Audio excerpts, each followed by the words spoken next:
Break के बाद आपका स्वागत है। हमारी खास पेशकश में आगे बढ़ते हैं। ऐसा माना जाता है कि फोटोग्राफी की आधिकारिक शुरुआत 1839 में हुई थी। उस वक्त फ्रांस सरकार ने 19 अगस्त 1839 को इस आविष्कार को मान्यता दी थी। इसलिए 19 अगस्त को विश्व फोटोग्राफी दिवस के रूप में मनाया जाता है। हमने अभी आपको जिस कैमरा और फोटोग्राफी के बारे में बताया वो उसी दौर का है। तो चलिए अब आपको कुछ फोटोग्राफी के बारे में भी बता देते हैं, क्योंकि हमने आपको जिस ऐतिहासिक फोटोग्राफी के बारे में बताया है वो उसी दौर की है जब कैमरे की शुरुआत हुई थी। वैसे टीकम चंद के पास जो कैमरा है वो जर्मनी का है और शुरुआत कैमरे की हुई थी फ्रांस में।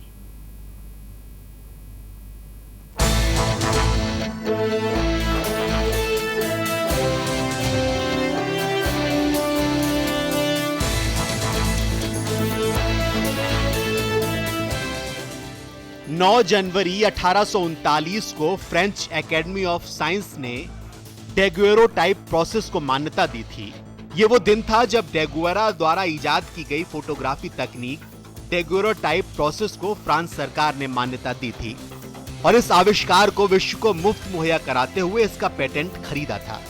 लेकिन हम आपको बता दें कि डेगुएरोटाइप भी पहली स्थायी फोटोग्राफ इमेज नहीं थी, क्योंकि इससे पहले 1826 में नाइस 4 ने हेलियोग्राफी के तौर पर पहले स्थायी इमेज कैद की थी।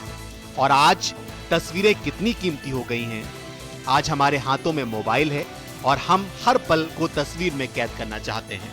फोटोग्राफी का आविष्कार और विकास किसी एक आदमी की देन नहीं है। यह धीरे धीरे विकसित हुआ और यह अपने शिखर पर है। फोटोग्राफी और कैमरे के विकास के क्रम में कैमरा, लेंस, स्थिर चित्र का निगेटिव हासिल करना, निगेटिव से स्थायी चित्र बनाना, बहुत कुछ शामिल है। यूं तो फोटोग्राफी एक ग्रीक शब्द है जिसकी उत्पत्ति फोटोज यानी लाइट और ग्राफीन यानी उसे खींचने से हुई थी। 1839 में वैज्ञानिक सर जॉन एफ.डब्ल्यू. हर्शेल ने पहली दफा इस शब्द का इस्तेमाल किया था।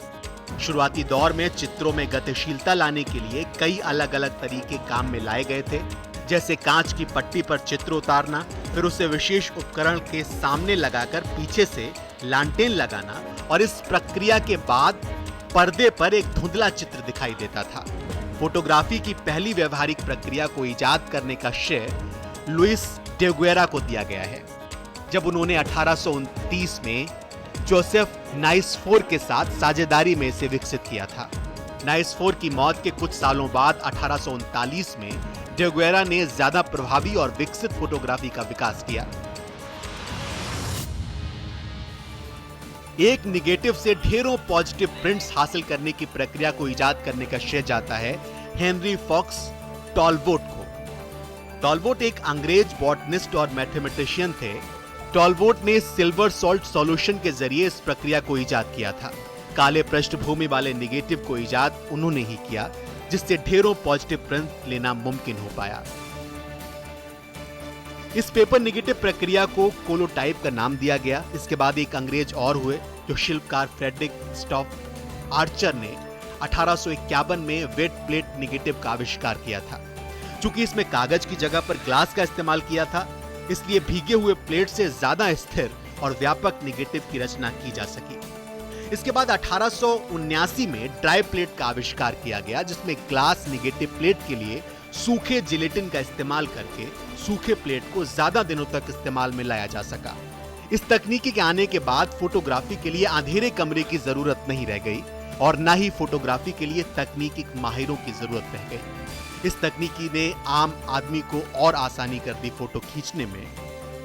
इसके बाद 1889 में जॉर्ज इंस्टमैन ने लचीले और मोड़े जा सकने वाले फिल्म का इजाद किया। यह तकनीक सेलुलोज नाइट्रेट पर आधारित थी। इसके तकरीबन 5 दशक बाद 1940 के दशक में रंगीन फोटोग्राफी की शुरुआत हुई। इसके बाद रंगीन फिल्में बाजार में बिक्री के लिए मुहैया कराई जाने लगी। इन फिल्मों में ड्राई कपल्ड कलर्स की तकनीक इस्तेमाल की गई थी, जिससे रासायनिक प्रक्रिया को 3 सूखे लेयर में कनेक्ट किया गया था ताकि सुंदर रंगीन तस्वीरें हासिल की जा सके। तो फोटोग्राफी ने अपना सफर तय किया है, लेकिन टीकम चंद और उनके भाई आज भी वही 154 साल पुरानी तकनीक से फोटो खींचते हैं और ये फोटो खिंचाई उनके परिवार की रोजी रोटी की गाड़ी भी खींचती है। और शायद यही वजह है कि आज हम उनकी बात कर रहे हैं। Bureau report, India news, Rajasthan.